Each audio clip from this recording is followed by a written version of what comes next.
They call him Flipper, Flipper, faster than lightning. No one you see is smarter than he. So, what's up, my peeps? MatrixNative here. Tonight's video, the peeps have spoken again. I love living in democracy, mofos. Let's go. Tonight, Special Amphibious Reconnaissance Corpsman, also known as the SARC. Let's fucking get downrange. So my peeps, let's get right into it. Special Amphibious Reconnaissance Corpsmen are United States Navy hospital corpsmen that provide the Marine Special Operations Reconnaissance Teams and other U.S. SOCOM, United States Special Operations Command units, advanced trauma management associated with combatant diving and parachute entry.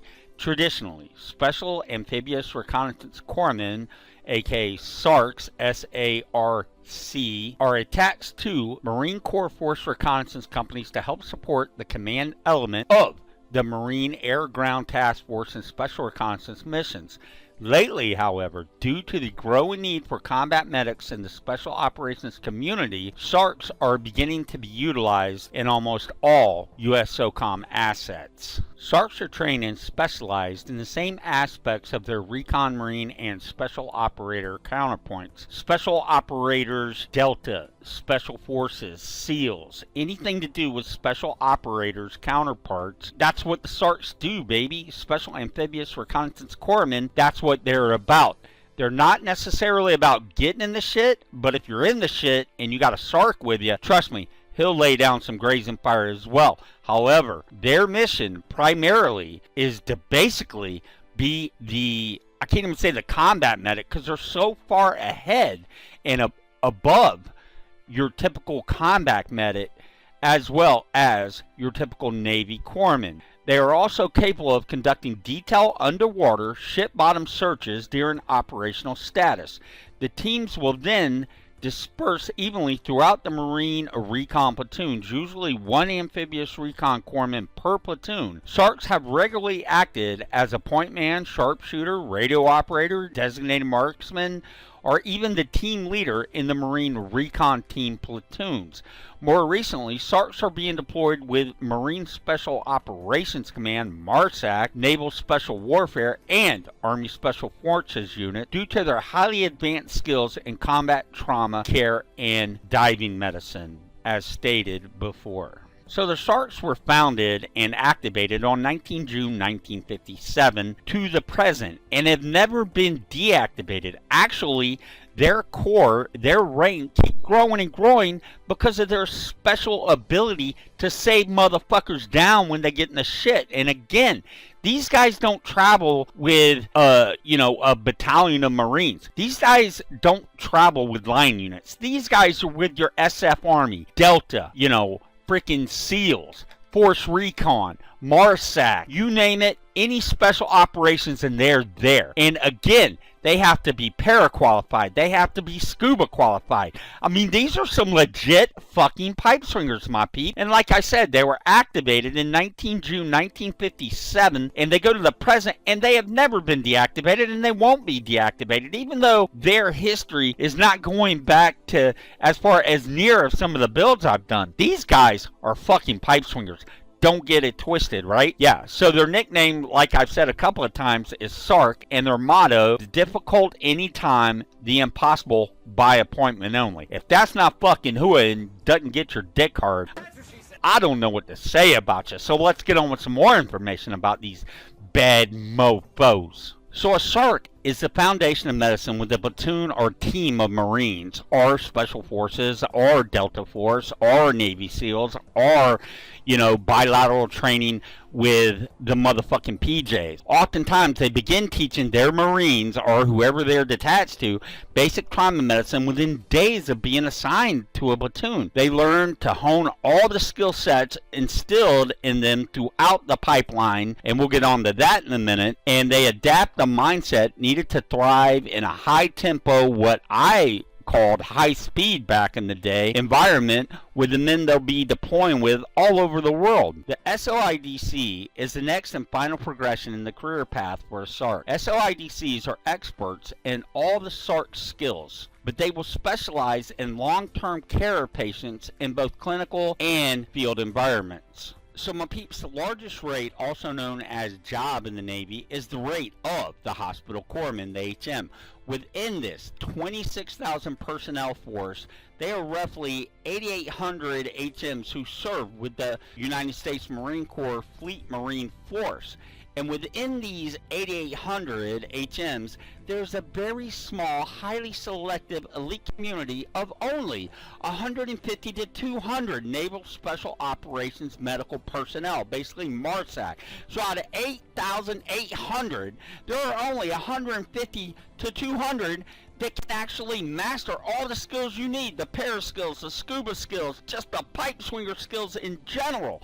Out of 8,800, you're looking at 150 to 200 that can actually make it to SARC and SOIDC status. I mean, that is just mind-blowing to me. That's more in comparison to the Rangers, Special Forces, Delta, SEALs. That's actually more of a drop rate, a failure rate within all those programs. I mean, you know, these guys are some pretty big pipe swingers. So here we go. The pipeline. That's what you call it. To actually become a SAR, there's this thing called the pipeline to become a SAR. Obviously, you start as a corpsman, right? So then you got to do 8 weeks at Camp Pendleton. Basically, your USN, USMC Field Medical Training Battalion. You got to do 8 weeks there. Then you actually have to do the UMC Basic Reconnaissance course, the BRC, for 13 weeks. From there, you go to the U.S. Army HUA Basic Airborne School.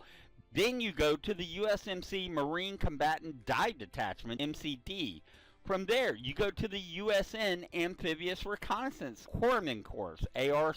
After that, okay, that's 5 weeks. After that, you go to the Special Operations Combat Medic course. Every freaking Special Forces medic, you've heard about how freaking HUA or SF medics are. Well, guess what? They got to go to that course too, right? And that is 36 weeks. Then you go to the Special Operations Independent Duty course, SOIDC, my peeps.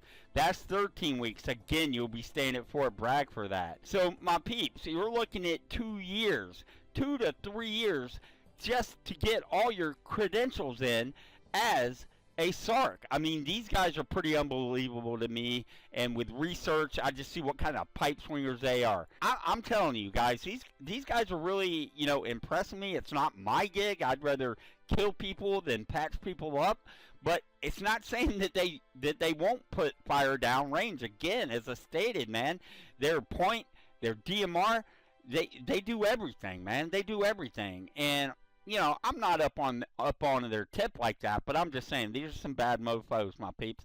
So I hope you enjoyed it, and as always, you know, we're going to get on to it. Here we go. Let's get on with the SARC build. Hope you enjoyed the history today, and as always, enjoy, my peeps.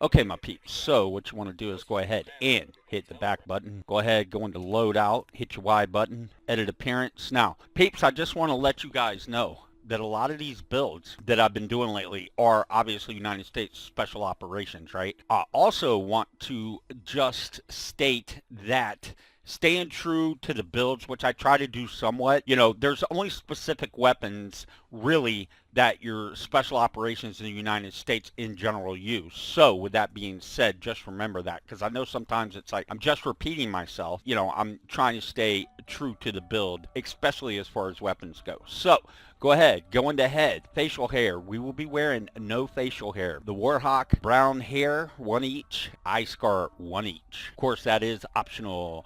Body details, we're going to go with the Commando facial paint this time around, my peeps. Go ahead and hit that Commando up if you want to stay true to my build. And let's go. Right arm, Santa Maria. Left arm, Battlefield Cross today. Clothes, we're going to go ahead.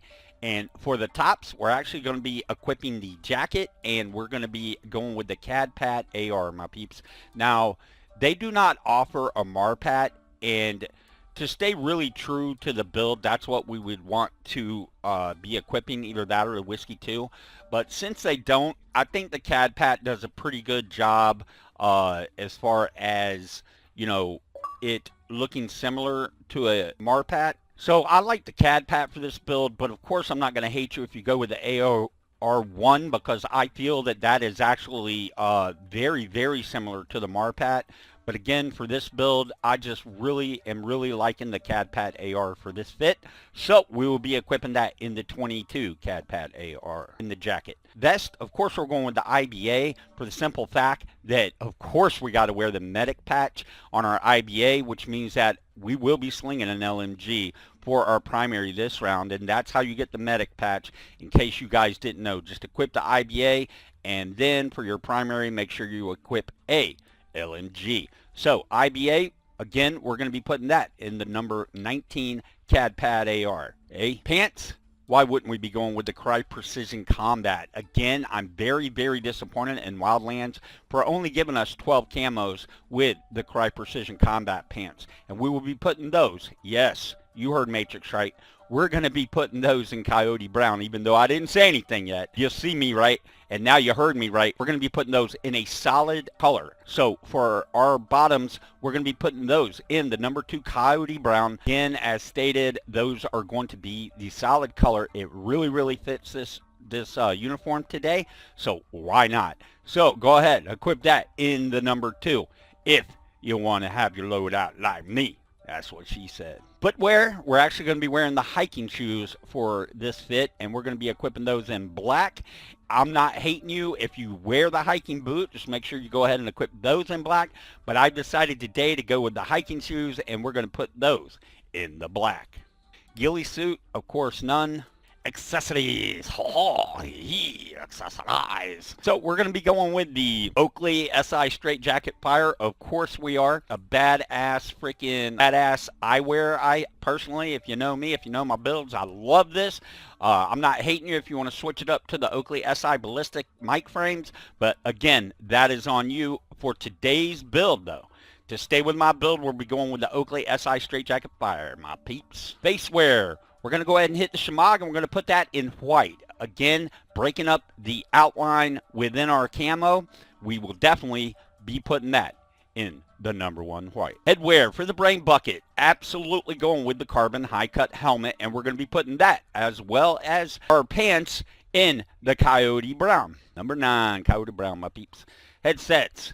We're going to be rolling with the C's today, and we're going to put those in the black. Handwear, of course we are. Oakley Pilots all the way, number 2, black. Rucksacks, we're going to be, for this build, I really had to think about this, but really, it's kind of a no-brainer to me.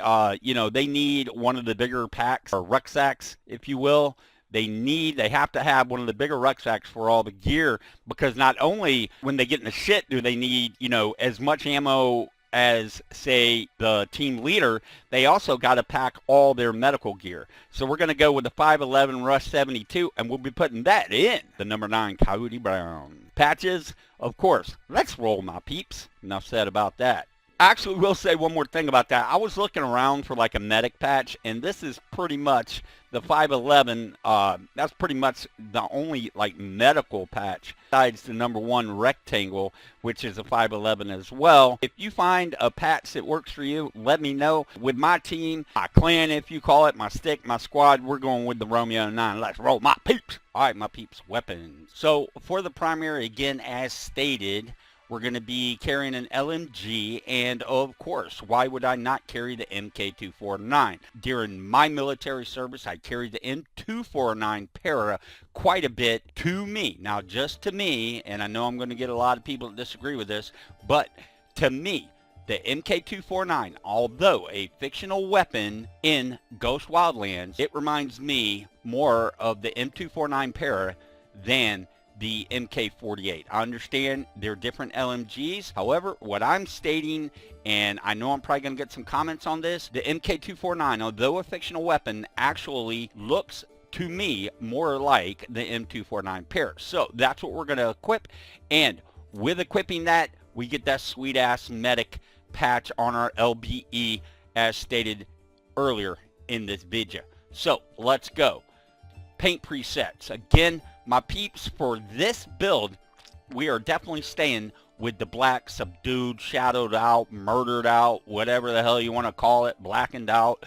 But we're going to be doing that for this build. I just think it looks really, really hooah on this build. So go ahead, paint presets, hit up number 1, black.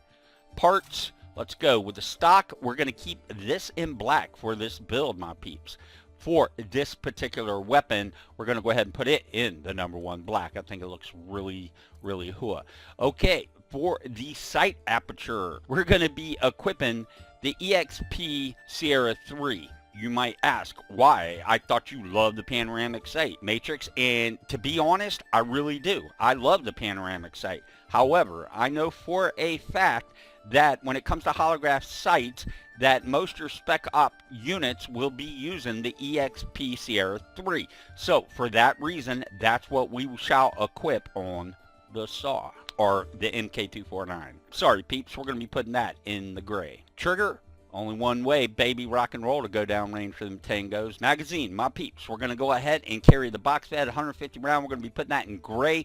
Yes, you can carry an extended 200 with the MK48, and I'm not hating you if that's the weapon you choose. But again, as stated, I have my reasons for carrying this weapon, and we're going to be putting that in the gray. Underbarrel, we'll be going with the foregrip of Victor 4. Now, I'm not hating you if you don't got it unlocked. You can throw down basically whatever you need. Now, me, myself, if I was you, again, with any LMG, the key to it is to buffer it down. Buffer that mule kick down, right?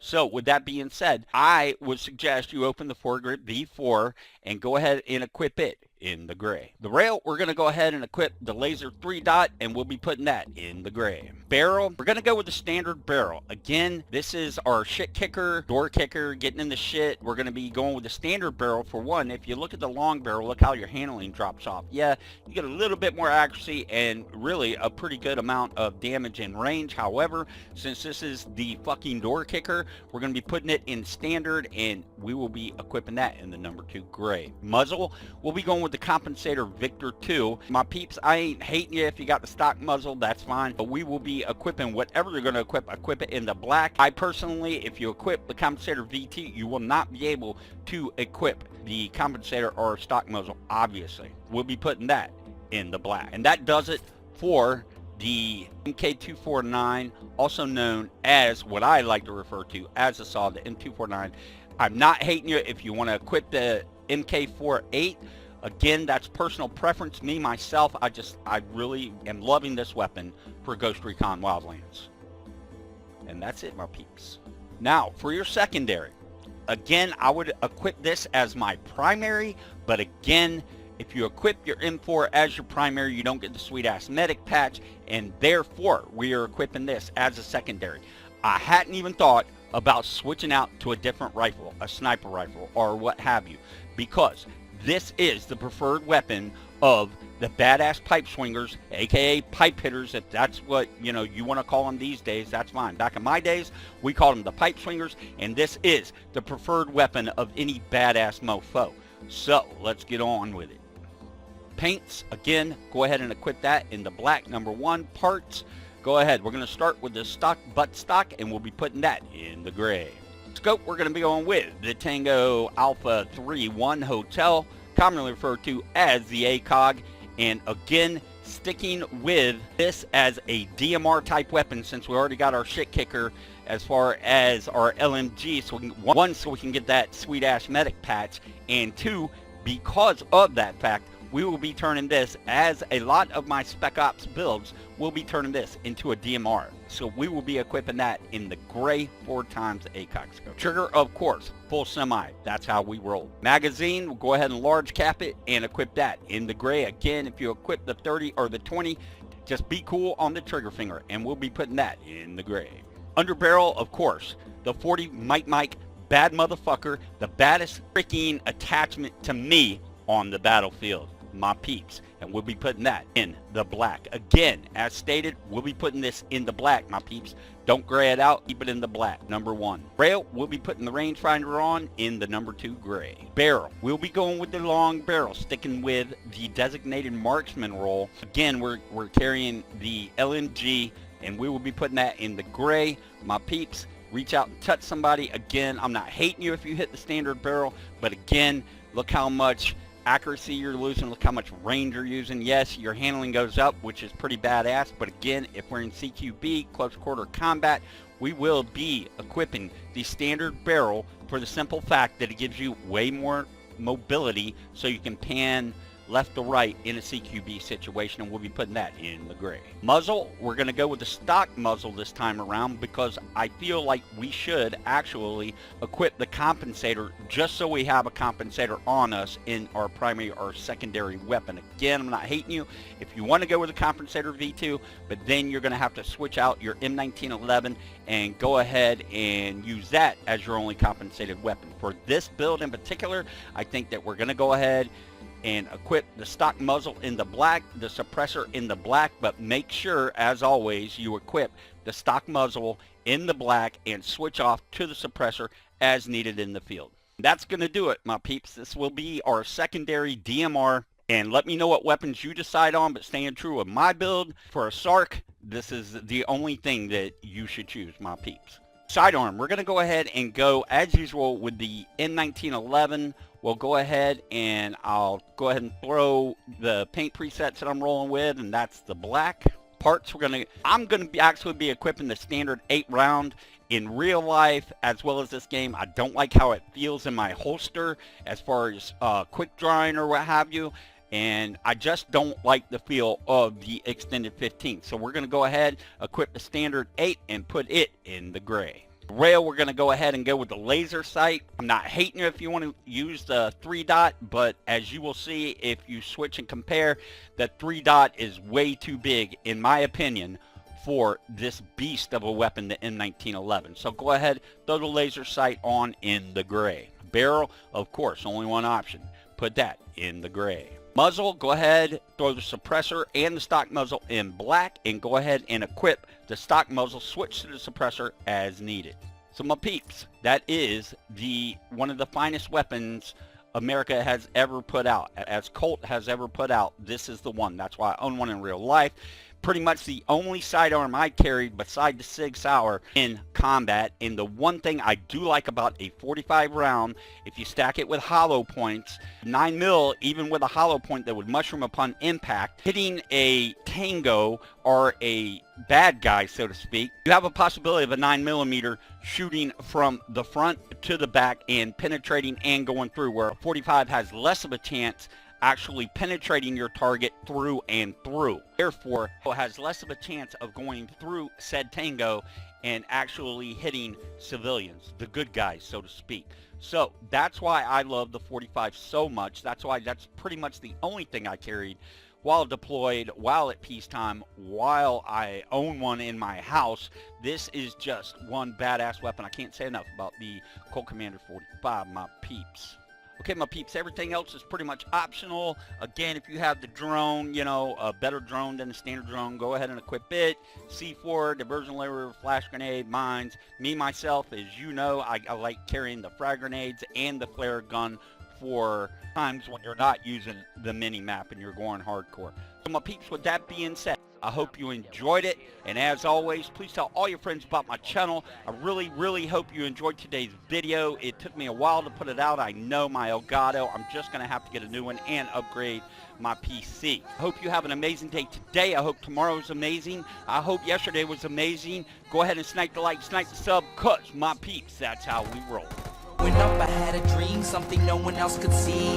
Tell me what it means when your faith is falling beneath your knees and you can't breathe. Everything you see reminds you of what you're not or something you won't be. You gotta take what you're given, that's how we live it. Don't be mad at the system, it's simply how we've existed. I hear a lot of people talking like they politicians and choose to be an accountant because it's safe in a business. Not because they wanna do it, just because they heard it pays.